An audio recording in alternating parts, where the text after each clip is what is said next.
How to recover or restore the project on your BN Video Editor application. If you found this video helpful, please hit the like button, subscribe, and turn on the notification bell for more video like this.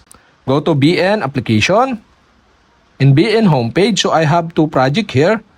So sample, if you want to delete this, tap the three dot on the right side and move to trust.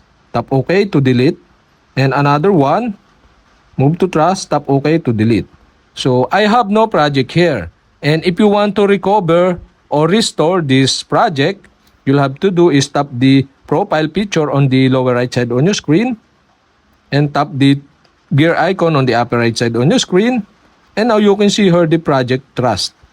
Tap this and you can see here the project delete before. So this is the two projects. So if you want to recover and restore this project, select the project you want to restore. So I choose these two projects.